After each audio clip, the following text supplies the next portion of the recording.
Dun, dun. Streaming now. And we should be live for the audience. Welcome, everybody, to Future of Ghost Hunting. I am Logan Myers, alongside Chris, Richard. Rich, how are you? I'm all right. How are you? Doing good, but we do have a special guest, Richel from Ghost Hunters. Hi. How How you are you guys doing? doing? Hello.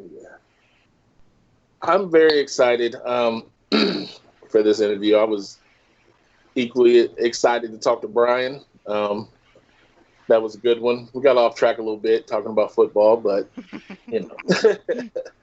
That makes sense. I get off track too, so it'll be okay. And I don't talk to Brian about football very.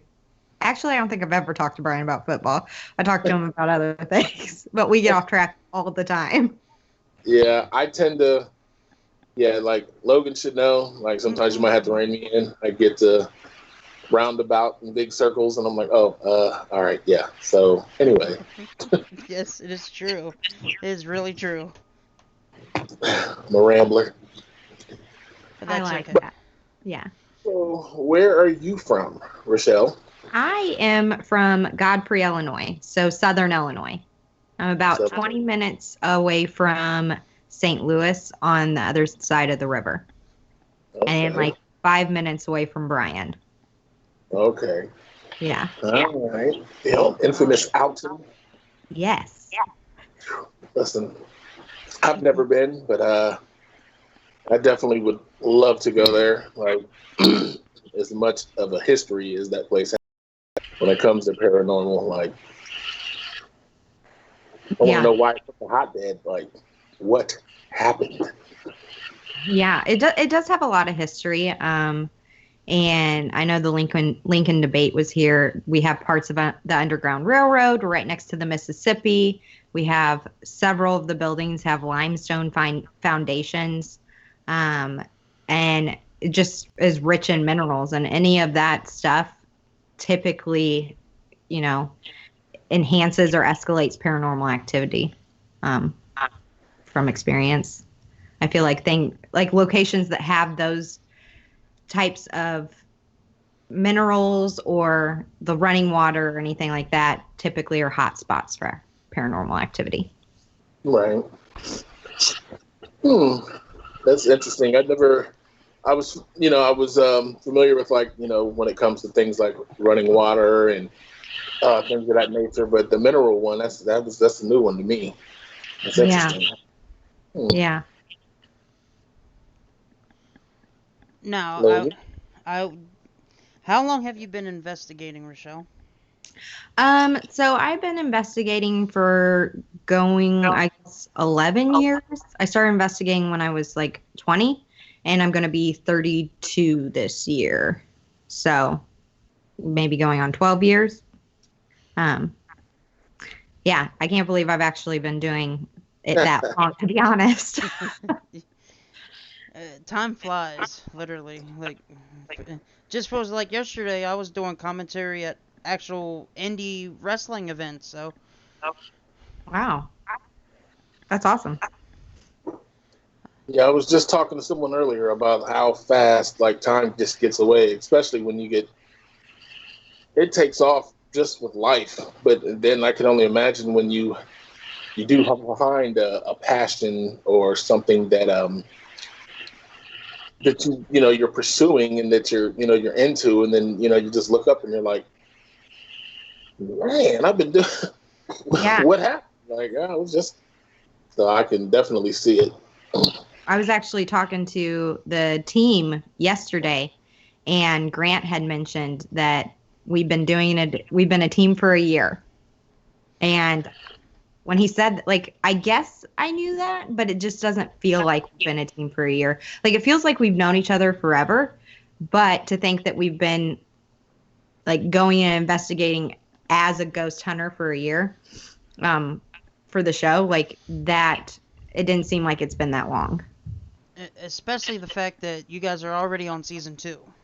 I know, right? Like, That Yeah, that's Yeah, that's crazy. Like I like it though. I love it because like there's a big pocket of people who they do we believe we know. I don't even like to believe, like we know, like, and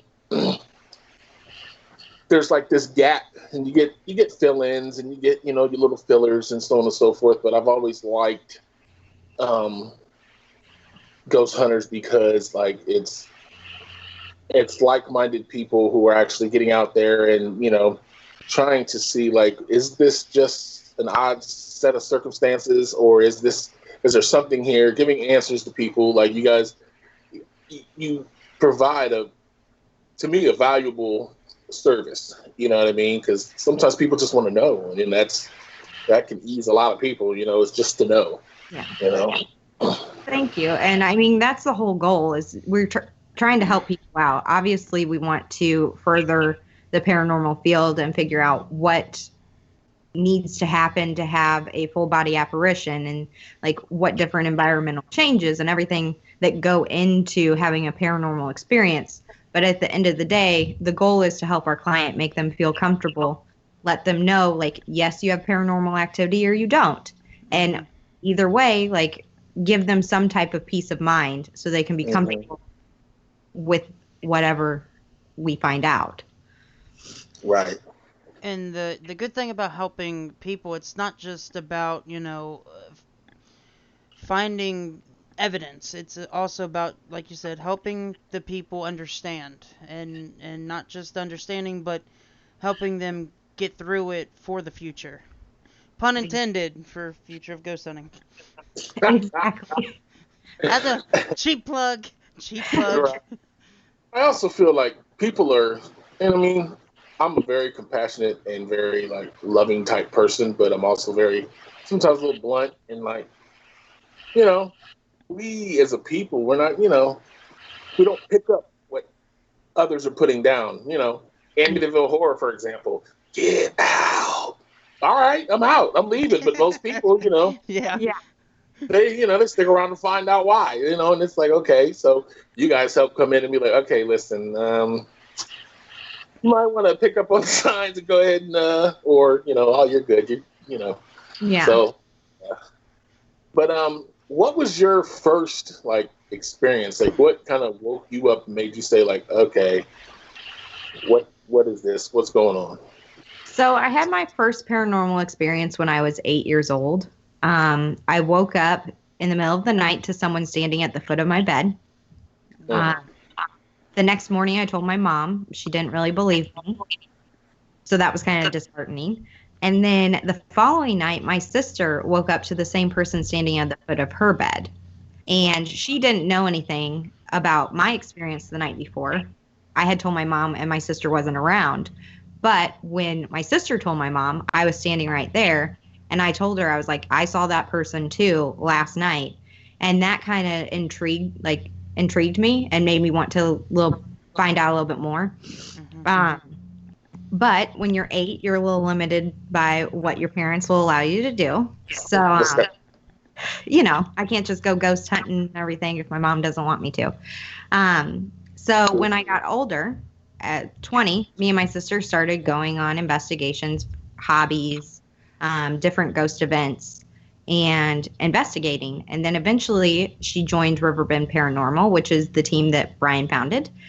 And she was like, hey, I'm going to try to join this paranormal group. Do you want to join? And I told her, I was like, no, you go ahead. And if it's not a cult, then maybe. But other than that, like, it's not a cult. We'll see. She told me how amazing all of them were. So I went on a couple investigations with them, and then eventually ended up joining.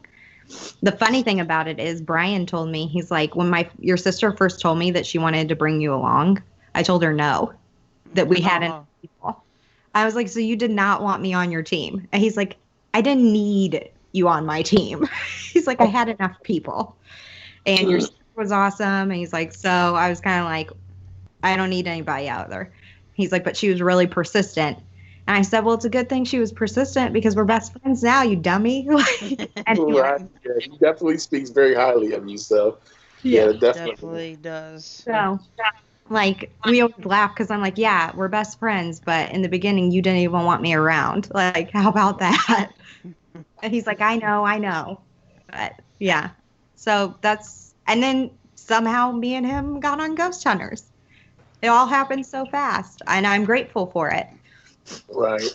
Yeah. That's definitely. I can only imagine like just the experience and the information, the the learning, and just the heck, even the sense of the camaraderie, of having a crew of people, who again like-minded, similar pursuits, similar passions, similar drive, and learning and growing together and exploring and getting answers. Like I think that's one of the dreams for I Yeah. think most people. Yeah. It's definitely been an awesome experience. I actually told Brian just a couple weeks ago. I was like, it's on my bucket list. I have to go paranormal investigating with Brian and Richel one time. All right. I Yeah, really We can make that happen. that's what Brian said. My nephew, he's ready. He was like, after the interview with Brian, my nephew was like, so when are we? How far away is it? Like he was ready to gas up. Let's go. he's like gas up. You guys can come to Alton. Oh, paranormal investigate here. I am down, so down. You know, like it'll be a good time for sure. Oh yeah, You I'm guys are kind so of. close to each other, and I'm just over here in West Virginia. Yeah. It's a couple more hours, Logan. It's just a couple more hours. I threaten Logan all the time. Like it's like you're just a couple hours away. It's like I will drive down there. Like Yeah. By God, West Virginia. and come down there and All the put jokes my. I hear. But speaking of Brian, you know that this question was gonna come out at some time, Rochelle, so I gotta get it out. You know it. Brian's Okay. Fallen season 1. All right. It was probably one of the funniest moments. I had to laugh. I told Brian I was sorry, but Oh my gosh. That was. Well, you seen my reaction? Like, yes, I did. it went on for like 10 minutes. I couldn't get it together. Like, at first I was trying to be. So let me just tell you, okay? Brian is my best friend. We spend a lot of time together. He is clumsy. I love him to death, but he is. He's like a bull in a china shop. He runs into things. He hurts himself. He has specific noises that come out of him when he hurts himself. And because I'm around him so often, I know what noise goes with what he's hurt. Does that make Yeah, sense? that Right. makes a lot of sense. When he fell down the stairs, I didn't see him fall. Like, because I was still in the room a little bit. I didn't see him fall. I just heard it, but I didn't hear any noise come out of him. So I was scared.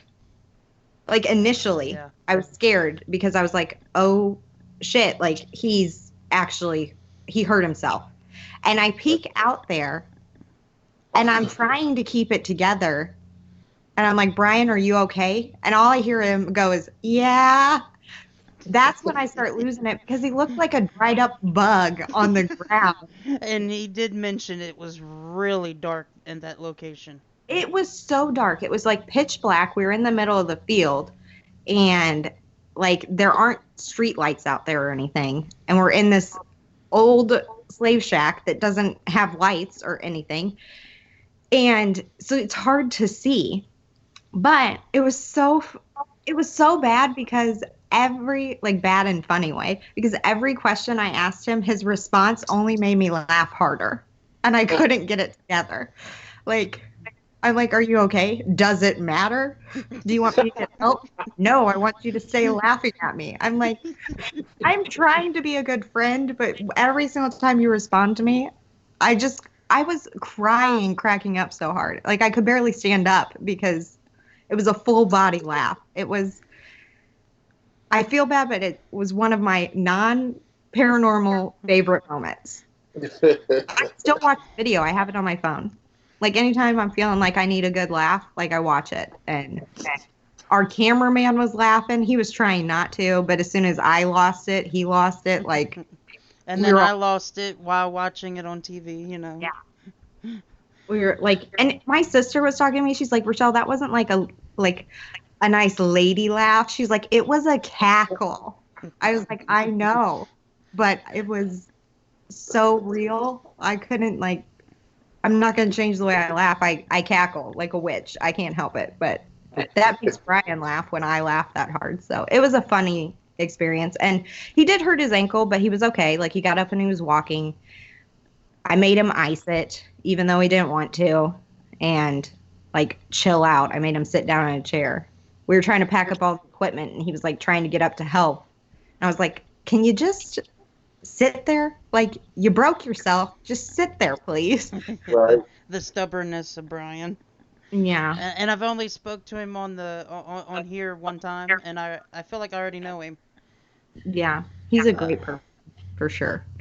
But there was also another fall that wasn't No Laughing Matter in season 2 premiere. No. Yeah, I was just getting ready to ask about two things, really, about that part one of Terror Town. Okay. Was like, at first, when Kristen fell, at first I was like, oh man, she just tripped. But then when it kept replaying, and like what you were saying, like she kind of did fly. Like that was very. I was just like, I'm watching it. I'm just like, man, whoa, like that. You know what I mean? Because I mean, I've seen 1,000 people, trip down some stairs. I watch Ridiculous all the time. So, but like, yeah, that definitely was. And what made me even more like something. And I wanted to ask you this. Okay. Before that, when you guys had the generates energy, what is that? The Van de Graaff? Yes, the Van de Graaff. Yeah. Okay. When she was like, you want to turn that off. Uh-huh. Like, obviously, the history of this whole town and everything, I get it. But when you, like, I've seen a lot, but I've watched quite a few, of the shows.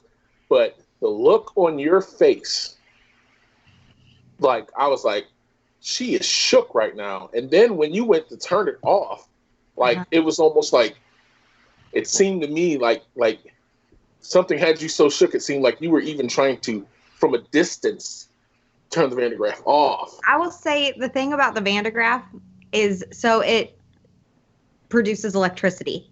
If you don't touch, like if you touch it the wrong way, it'll shock the shit out of you. Okay. So that's why I was hesitant, because I'm like, it's been going off, and then all of a sudden it stopped producing spark. So something's taking the energy, or at least it possibly is taking the energy. So when I was walking up to it, I was like, this has been going on, like this machine's been on for a while. I don't know how charged up it is. Okay. So I'm going to turn it off and just hope like I don't get shocked. Because that was a good one. Yeah. Too. I was thinking, I'm like, okay, it hadn't been going off. So if something was sucking up all the energy, and I'm watching you go in to turn it off, and I'm thinking like, is she feeling like, man, like, what if whatever is just like right here sucking up all this energy? You know what I mean? And I thought like that was the apprehension, but I totally get, like you said, like it's just charging up, and it's like, so that makes sense. I actually wasn't, honest to God, wasn't worried about someone in there. We had seen, so the evidence that Brandon and Brian captured on the EMCCD camera, Kristen and I also had it on that camera. So we experienced it. Like, we knew that it was coming from that room and going to the next room, and it was coming through that pathway, like whatever that was. So we already knew that possibly someone was in there, but I wasn't scared because the way it moved looked it was beautiful when I was standing there watching it. But the thing about it was, we went in there with the thermal because we were like, obviously it has some type of heat. So maybe we can pick up a heat signature in here. So we were letting that machine go, and we were walking around all the rooms, and checking for a heat signature. Then we would turn it off and walk around all the rooms and check for a heat signature. The thing about it is you see only like 5 minutes of our investigation, and every run we do is at least an hour, if not more. And they cut it down. So, I don't know where I was going with that. Like, I was going somewhere and then I forgot. I understand. Getting ready to leave, like, we had charged that whole room, and like, we were getting ready to leave, and Kristen said, "Well, I'm disappointed." And then something got the screw. Like, it got thrown at us. Yeah. Neither one of us were close to anything. Our cameraman wasn't close to anything. We had him replay it so we could see where we were at in the room. And then we searched everywhere, and Kristen's like, "It's a nail." I'm like, "No, it's a screw." And there's a big difference between a nail and a screw. Like, a nail can fall out of the wall. A screw doesn't just fall out of the wall without having like plaster or drywall around it. So that, something that I had picked up on was like, when that screw got thrown, she had said she was disappointed because nothing had really happened. When we were in the cemetery, I'll flat out say it, I was talking a little bit of shit. Like, and, okay, like, I was. And I was like, well, if something runs up on us, blah, blah, blah, we'll be able to outrun a baby or whatever. Which then I felt like I heard someone run up on me. Man. And, like, I don't know. It startled me because I was like, oh, crap. Because that was after we had done, like, after we had the fall down the stairs. Mm-hmm. When we had the fall down the stairs, we had just got done hearing a bunch of different stuff in that room. When we were upstairs, we were hearing stuff downstairs. And when we were downstairs, we were hearing stuff upstairs. And we finally said, okay, you're not wanting to talk to us. We're going to be back later, and you need to decide if you want to talk to us or not. Because we're here to help. And when we were heading down the stairs, then that happened. And I started thinking, like, anytime that we would suggest that we didn't believe that something was going on, or say we were disappointed or that they needed to do something, they did something. So Right. almost like they were proving a point. Yeah, proving a point, and it was like intelligent. Yeah. And then when Kristen fell down the stairs, like, that was absolutely terrifying. I still can't, like, unlike the footage with Brian, I can't watch that footage. Like, it is hard for me because I was already down at the end of, like, I was already on the first floor. And I turned around because I was asking her something, and all I seen was her coming forward. And she had missed all those stairs. Like, she went from that landing to the floor. And that floor was concrete, and she went face first. Yeah, like, she was airborne. She was, That is a scary moment. And I know that is a scary moment because a couple months ago, my mom actually had a really bad fall going to pick up my little brother at work late at night at midnight. And she had a really bad fall, and when you witness that, it's like your heart comes out of your chest. Yeah, it was terrifying. Like, I was also scared to look at her because I was like, she hit her face. Mm-hmm. But she didn't hit her face. Surprisingly, she was okay. Like, I didn't know how. She was shaken up. She did have paint marks on her shins. And, like, from where, like, she, I guess, hit, like, the last stair. I don't know. But surprisingly, she caught herself. She didn't hit her face. And she was walking. But I went up and down the stairs a few times to try to see, like, if the stairs were off or anything like that. And I was like, they feel like the way stairs are supposed to feel. No step feels like it's higher than the other. I ran my shoe across the edge to see if there was, like, a lip that she could have caught herself on. And I couldn't feel anything. And, like, I did ask her if she felt like she had been pushed after she said, like, listen, like, I don't know if I tripped or if I was pushed or anything. That's why I was like, do you feel like you were pushed? Because based off what I saw, like, her back arched and her arms went out. That's like, exactly. And that, I feel like, goes with someone being pushed. Because, like, when you trip, I feel like your arms go forward. down. Yeah. And catch your... And it wasn't just you personally, checking the steps. You guys also used that to see if it was leveled. Yeah, we So- had Brian and Brandon went in there and checked, and every single stair was perfectly level. Yep, So it was right on the dot zero, and it was just Mhm. like, wow, like, and It that's was a evidence that it shocks you more and Mhm. more. And I know that a bunch of people online have said things about her shoes. I'm gonna let you guys know right now. Kristen wears those shoes all the time, and she is like, I've never seen her trip, stumble in them at all. She's extremely graceful. She can run in them. Like, she wears those shoes all the time. They're like practically tennis shoes to her.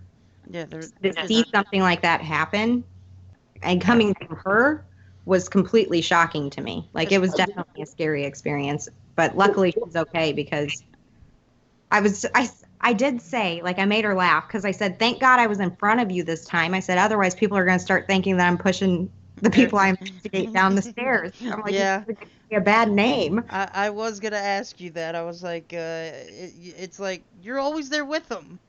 I know. I'm just waiting for me to fall down the stairs. Logan, Oh, don't no, no, start. no, no, no. Don't jinx yourself. I know, right? Knock on wood.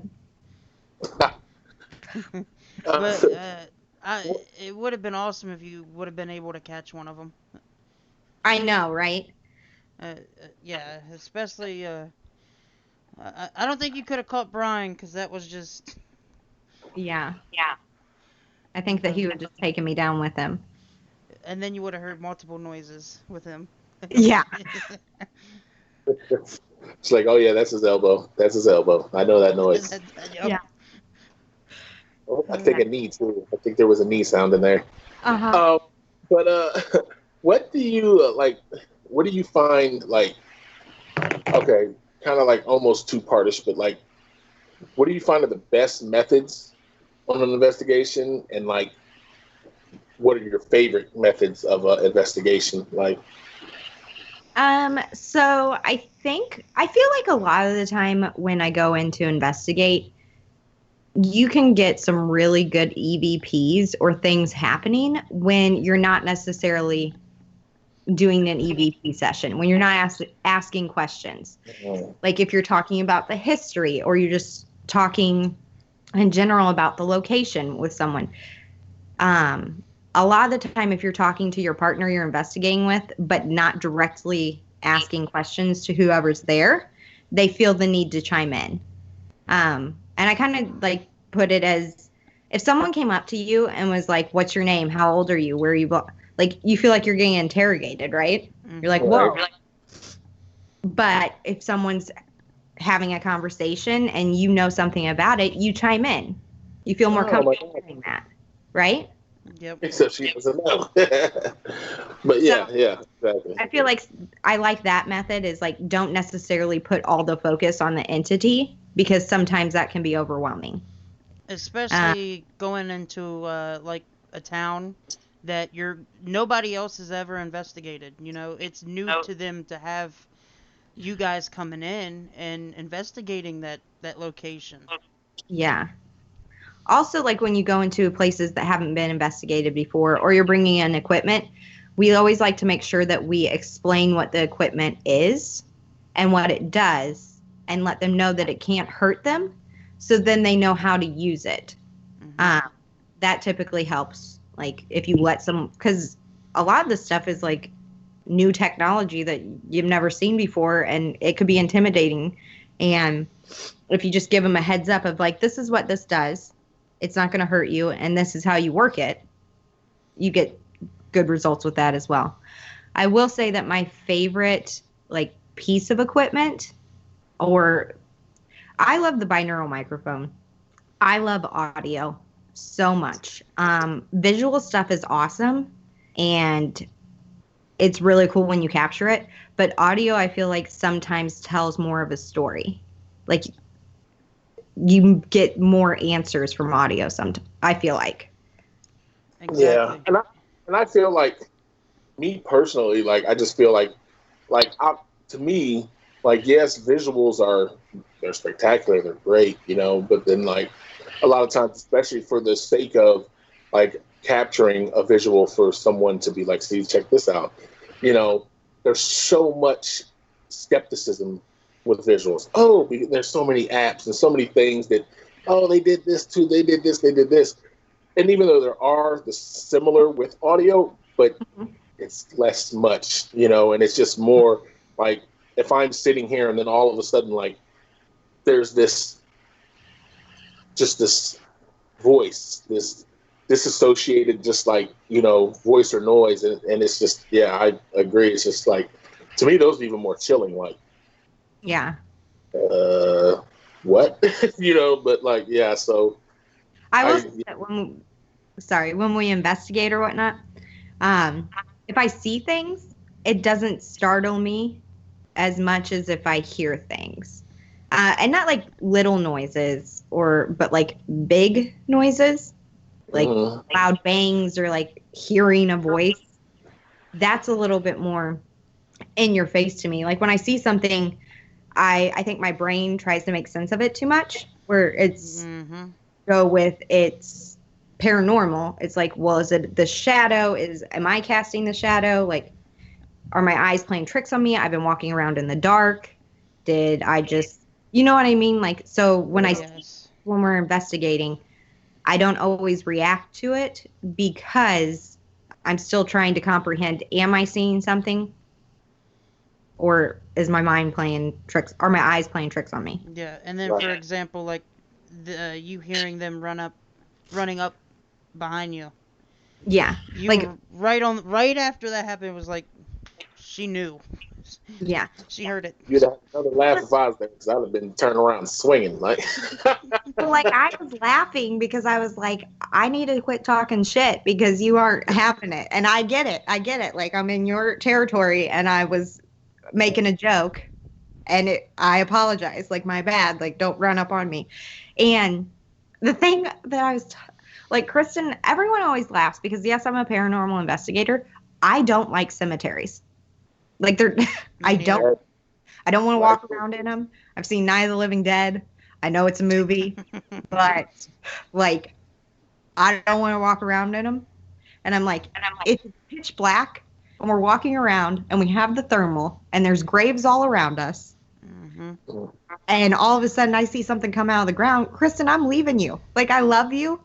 I'm gonna outrun you, okay? Like I'm gonna outrun one of you. I don't know who it is, but someone.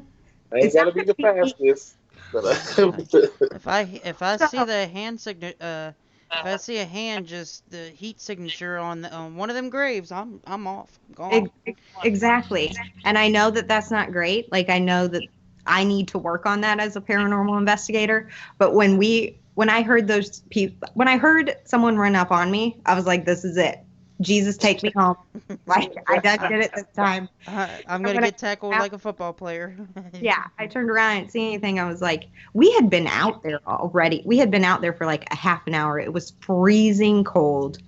We had scanned. We had done an EVP session, and like it was pretty quiet. So we were like, okay, let's head back. And it was a walk. Like we walked probably like a mile into the cemetery. It was a big cemetery, scanning everything. And it was a trek back up the hill, the mountain, to get back to the car to drive back into town. And when I heard that, I was like, good thing we were already on our way out, because if that would have happened in the beginning, I don't know. Kristen, you'd be doing that on your own. You'd be doing your own EVP session. I'll hang out in the car, and I'll flash the lights down there for you. You flash the lights. I don't look. You braver than me on now. The cemetery, I'd have been on the perimeter with the flashlight. Like, does this help? Is this the light open? And like, did you see? Like, so it was the typical like Hollywood haunted cemetery. Like the name across of it was in that iron. The gate was like an iron gate that creaked when you opened it. Like. They had tombs. Like you're like, I hear it in my head saying, "Get out!" when you see it. Get out. You're like, all right, yeah, okay. Yeah. Yeah, you're right. It's one of them horror movies. Yep. Nope. Yeah. I know that probably makes me sound like a chicken, but no, nope. Rich is the chicken, not you. What you want? There's just certain stuff. Nope. Like, I think it says something like, I'm scared of cemeteries. I don't like being in them, but I still went down there and investigated, right? Like, that's something. Definitely bravery, courage, like, and also, that's the mission. So, Yeah. It was like, we got to get these answers. I don't know why one of the big burly guys can't come down here, but let's go. Yeah. I was like, why they send them down to the cemetery? Like, but they knew too. They was like, yeah, they'll do it. I don't know if I'm going in there. Oh, a tiny dark hole that looks really sketchy. Richel, can you climb in there and see what's going on? Right. Like, I will say that I love like the little tiny dark little holes, like going up in the attic in the first season. I loved it. Like, it was awesome. Yeah. And like anytime I went in the location that Brian fell down the stairs, the plantation, there was a trap door in the floor. And I actually opened it and got down there. She's stronger than me. I'm not doing that. No. I'm not gonna fit for one. What was your most terrifying hunt? Like the hunt that had the investigation that had you the most just like, what am I really doing? I will say that I think that it was the place that I've actually been scared was Madison Seminary. And that was going to be our next question too. But Okay. I told Logan when I was like, listen, let's say we putting, these little questions together, and I was like, listen, I said, I want to talk about Madison Seminary. I was like, so. So that was a scary. Yeah, that location wasn't the best. Okay, like it's awesome. I want to go back there again, but I will say, up in the asylum part. So I sometimes get feelings, pick up on other people's feelings. Okay, I know it sounds silly, but like sometimes when you see me cry or you see me agitated or something like that, it's not or like panicky. It's not necessarily my feelings. I don't know if that makes sense. Yeah, It makes sense. Yeah, Is that like an empath of sorts, something like that? yeah, empathic or whatnot. While we were up there, I was perfectly fine. I was walking around up there, and then when we went into the room that used to be like the operation room, I stepped in there and immediately had a horrible stomach ache and did not feel good. I had to get out of there. Like, I was sitting in the hall. Brian was asking questions. I was not doing, I don't know what I was picking up on, but it felt like I was having back labor. Like, I've had 2 kids, and it felt like I was having labor pains.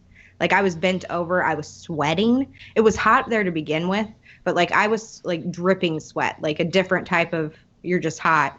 Like, it was. And like it hurt so bad that it was bringing tears to my eyes. The cameraman, I told him, I said, get the camera off of me.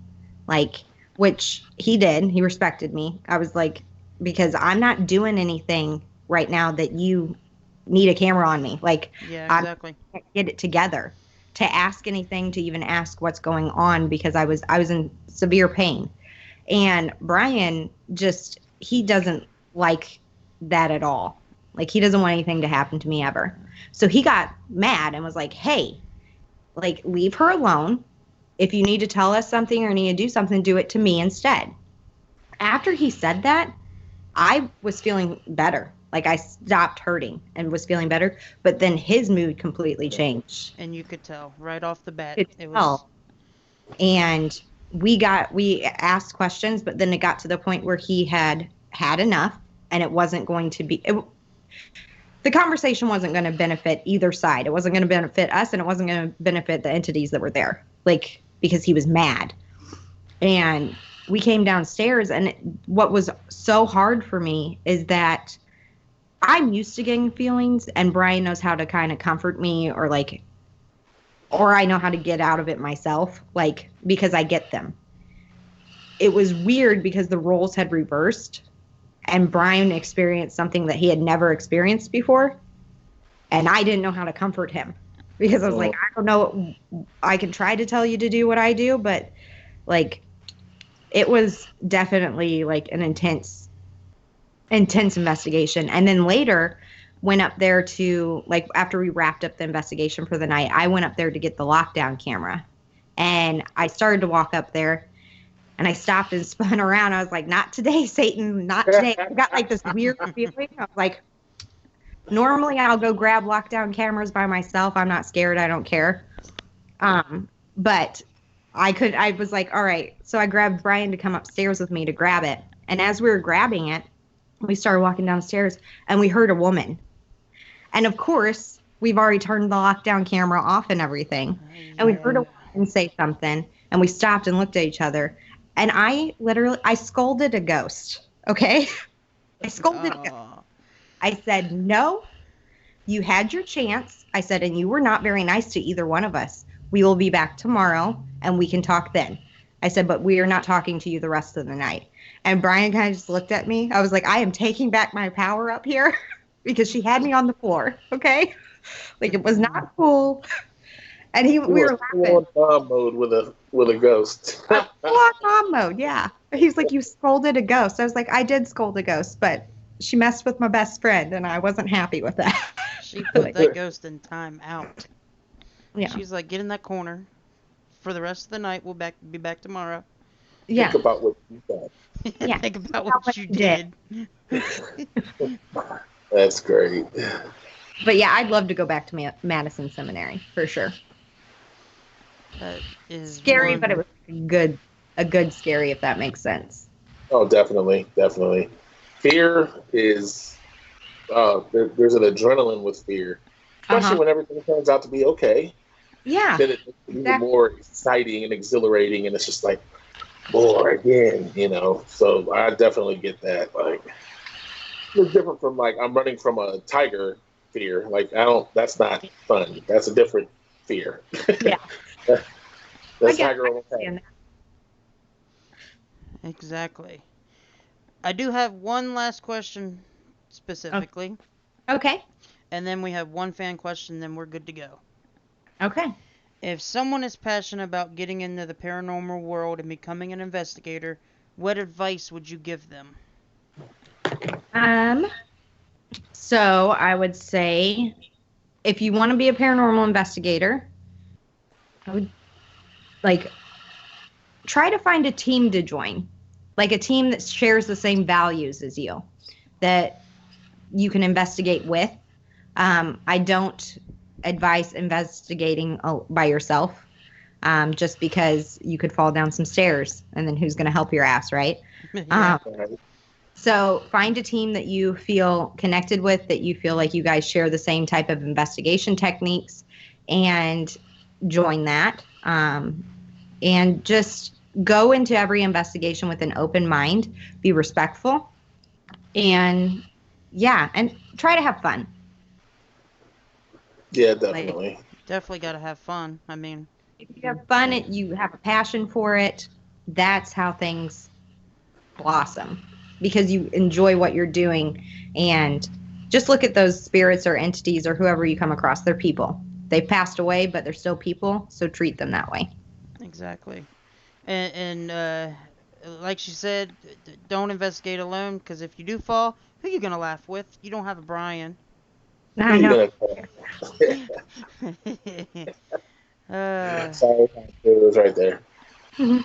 And we actually had two fan questions, but you already answered the most haunted location you ever investigated, correct?